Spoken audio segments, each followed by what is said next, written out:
Hi, thank you for visiting Varian. My name is Varian. Before we begin, I always thank you for subscribing, liking the channel, giving me donations. These people up here, thank you. Thank you very much for your donations through Saweria. And for those of you as well that's been joining the membership since day one, I thank you very well. Now let's talk about Zenless Zone Zero from miHoYo or hoyoverse. So a little bit about this developer. So I tried their game since day one, the launch of Honkai Third Impact, and then Genshin Impact, and then Honkai Star Rail, and all of these games, I cannot say that they're bad or like not a good game, not a great experience. They're always been great. There's always been good mechanics and fun time that I had playing these games. It's a mobile game, so you kind of get it how I feel, right, about mobile game.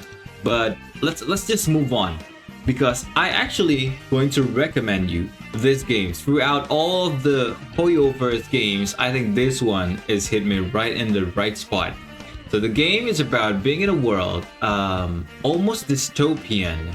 So you and your sister in this world, well, you could choose either one to be your main character.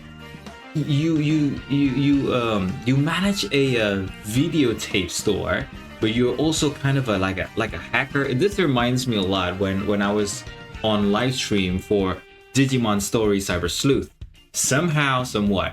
But nevertheless, in this game, there are also different factions with their own unique problems. And because there are these different factions with different interests, of course, in the end, there are chaos and conflicts and whatnot. And these factions have these characters. So these characters are actually the characters that you're going to play in the game. So aside of all the stories, because I'm pretty sure like almost 50% of my audience, or at least mobile gamers, maybe skip the stories. I don't know, because I didn't for this one at least, but I did skip the long visual novel-like portrait conversation that seems just very draggy. But the summary of the story I get and I read.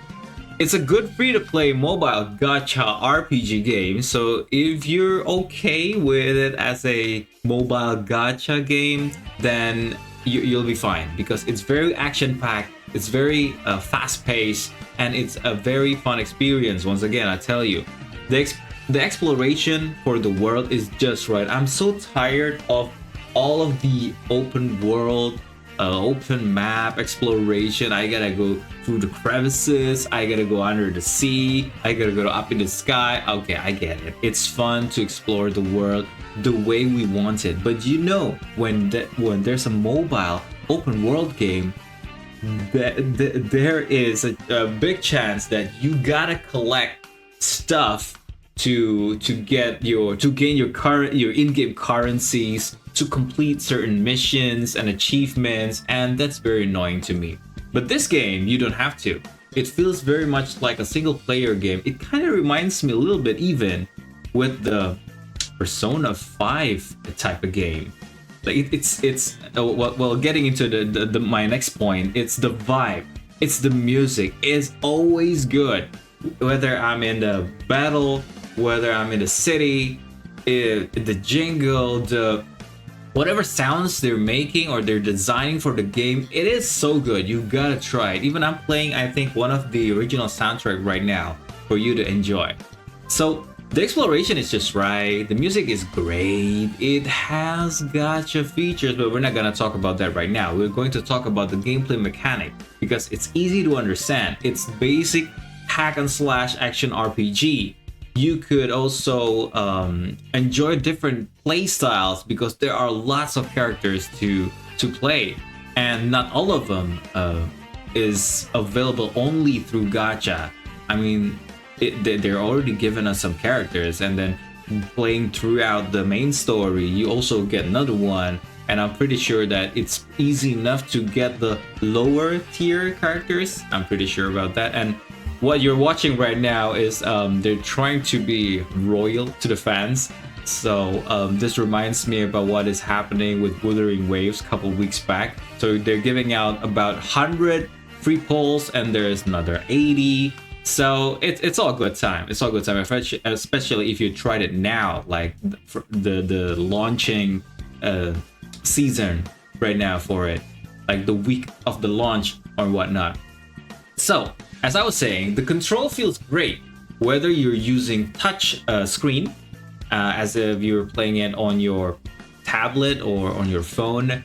But I also, because I'm playing it on PC, obviously, I'm using keyboard and mouse at first. But when I tried the control on the gamepad, it is actually really, really great. It is really fun. Even though I'm pretty sure that my my Xbox controller right here, it has a little bit of delay input, but it feels very enjoyable to play it on my gamepad.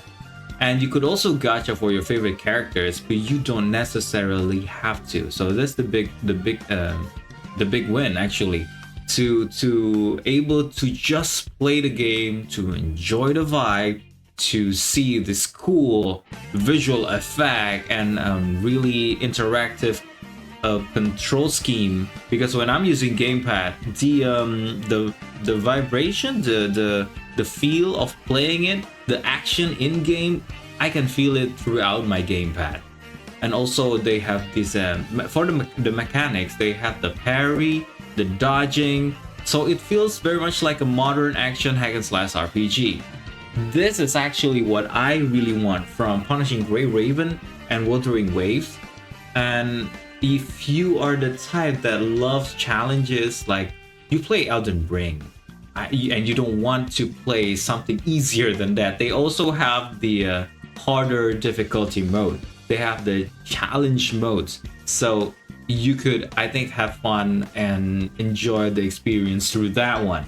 I mean, the main story also could be in harder difficulty, so go ahead and try that out. And the last thing that I want to tell you is that you might also not like the usual mobile game features, if you get what I meant, because, you know, the upgrading system, you gotta do this to get these materials and do that to upgrade this one. You gotta upgrade your skills, your weapons, your characters, but it's not really that much for now, at least. So you might want to rethink to play this game just because they have that kind of features. And compared to other Hoyo and mobile games, what do I think about this? I think this, by far, I mean, the Honkai Star Rail, even though I don't think it's the best kind of turn-based mobile RPG games, but they win the best mobile game of the year, I think, for last year. And this one, I think, it has a chance as well. So we'll see. And thank you for those of you that's been subscribing and liking. And if you haven't, please do so. It really supports the channel. And the donations, I will also spend it on more of the stuff that you could also enjoy, of course. And once again, thank you for visiting Vorian. And tell me in the comment, what do you think about the game? Or do you think it's not as great as other mobile games out there and you want to recommend? You go on ahead and write that down on the comment section. And I will see you next time. Thank you again for visiting Florian.